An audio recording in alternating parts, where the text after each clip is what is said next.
So I forgot that I didn't update after the ER visit, and just wanted to update you guys on the recovery after that. So the ER visit was, annoying because it was at midnight and I got out at like 5 a.m.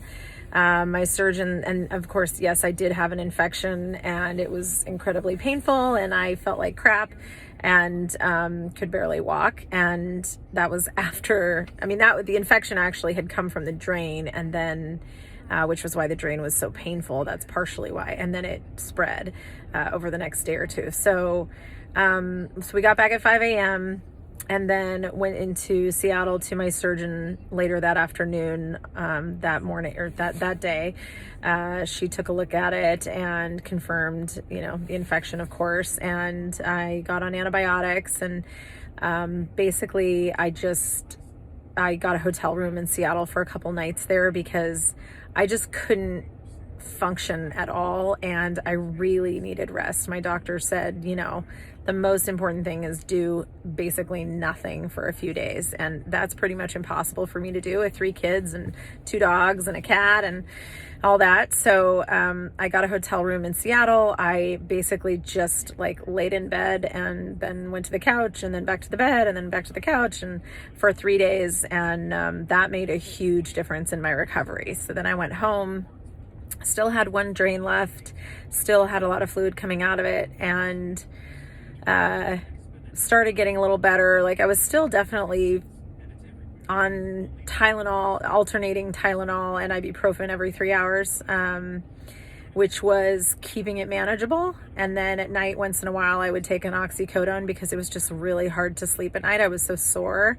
And then let's see. So today I am 3 weeks and 2 days out. So even with the probably whole week setback from the infection, I'm at 3 weeks post-op, and I am finally, the drain actually, just last night, the stitch came out, and so the drain started pulling out a little bit. And the way that I figured that out, not only was it obvious, once I actually inspected how long the drain was compared to before, but the bulb kept blowing up on its own, which meant that air was getting into it. So really it was because it was coming out, it was too far out of my body. So I just very gently pulled it out, and then fluid started to accumulate a bit.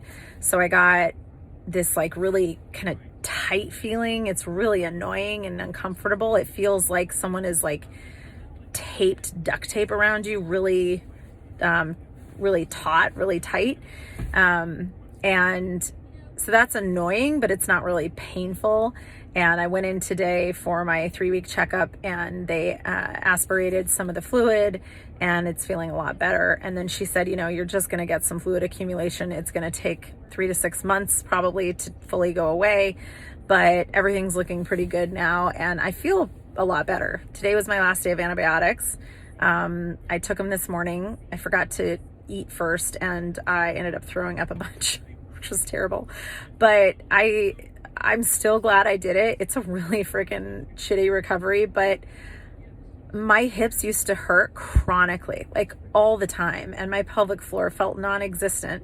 And since I had my diastasis fixed, my hips don't hurt. I just don't have pain like I used to. And I don't even think I realized how bad it was because I got so used to it.